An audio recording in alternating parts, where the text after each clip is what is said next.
Assalamualaikum warahmatullahi wabarakatuh. Halo teman-teman semua, perkenalkan nama saya Arin Celia dengan NIM 1884136 dari kelas 3B dengan program studi Pendidikan Guru Sekolah Dasar.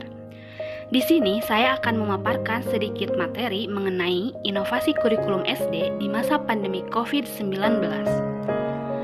Telah kita ketahui bahwa dunia sedang dilanda sebuah wabah virus berbahaya bernama COVID-19. Oleh karena itu, seluruh kegiatan dan juga aktivitas yang dilakukan oleh manusia di seluruh dunia menjadi terganggu dan terhambat. Termasuk program pembelajaran yang dilakukan di seluruh dunia. Oleh sebab itu, dilakukanlah program pembelajaran secara jarak jauh atau biasa disebut dengan work from home atau bekerja dan belajar dari rumah. Lalu, bagaimana inovasi kurikulum di masa pandemi dan juga implementasinya? Menurut Undang-Undang, kurikulum merupakan seperangkat rencana dan pengaturan mengenai tujuan, isi, dan bahan pelajaran serta cara yang digunakan sebagai pedoman penyelenggaraan kegiatan pembelajaran untuk mencapai tujuan pendidikan tertentu. Sedangkan inovasi merupakan suatu jalan baru yang ditempuh dengan gagasan serta daya cipta yang baru pula untuk mendapat suatu tujuan bersama. Terlebih dengan inovasi kurikulum yang dilakukan merupakan suatu jalan ataupun gagasan baru dalam program pembelajaran yang berkaitan dengan kurikulum untuk disampaikan kepada peserta didik.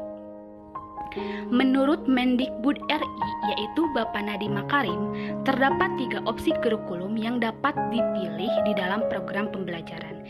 Yang pertama adalah sekolah dalam kondisi khusus dapat menggunakan kurikulum yang sesuai dengan kebutuhan pembelajaran peserta didik, yaitu mengacu pada kurikulum nasional, yang kedua adalah kurikulum darurat, dan yang ketiga adalah penyederhanaan.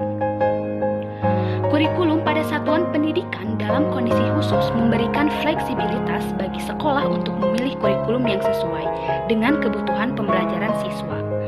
Pada kurikulum tersebut dilakukan pengurangan kompetensi dasar untuk setiap mata pembelajaran dan berfokus pada kompetensi esensial. Dari opsi kurikulum yang dipilih, catatannya adalah siswa tidak dibebani tuntutan menuntaskan seluruh capaian kurikulum untuk kenaikan kelas ataupun kelulusan.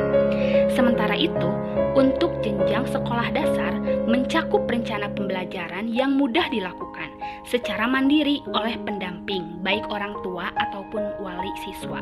Jadi harus terdapat kerjasama antara guru dengan orang tua siswa yang berkaitan. Di dalam program pembelajaran ini terdapat asesmen kognitif dan juga asesmen non-kognitif sebagai bahan penilaian atau evaluasi dalam program pembelajaran yang mencakup ranah kognitif dan juga yang lainnya seperti sikap spiritual dan juga sosial. Lalu bagaimana implementasinya?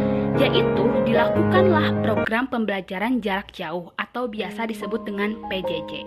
Merupakan pelatihan yang diberikan kepada peserta atau siswa yang tidak berkumpul bersama di satu tempat secara rutin untuk menerima pembelajaran secara langsung dan juga terstruktur. Pembelajaran jarak jauh atau biasa disebut dengan belajar dari rumah. Bagaimana metode pelaksanaannya? Terdapat 2 metode pelaksanaan. Yang pertama adalah pembelajaran jarak jauh dalam jaringan atau daring serta online. Metode ini menggunakan gadget ataupun perangkat canggih lainnya. Yang kedua adalah pembelajaran jarak jauh luar jaringan atau luring atau biasa kita sebut offline, yaitu dengan menggunakan media pembelajaran lainnya. Selain itu, dapat juga melakukan home visit, memanfaatkan aplikasi Zoom, memanfaatkan aplikasi Google Meet dan juga Google Classroom di dalam melaksanakan program pembelajaran. Selain itu, media sosial juga sangat membantu di dalam proses hasil pembelajaran karena kita memanfaatkan kecanggihan teknologi dan juga mengikuti tren zaman. Semua kegiatan tersebut semata-mata agar tujuan pembelajaran dapat tercapai sesuai dengan rencana yang telah dilaksanakan. Mungkin hanya itu yang bisa saya sampaikan. Mohon maaf bila banyak kesalahan. Terima kasih.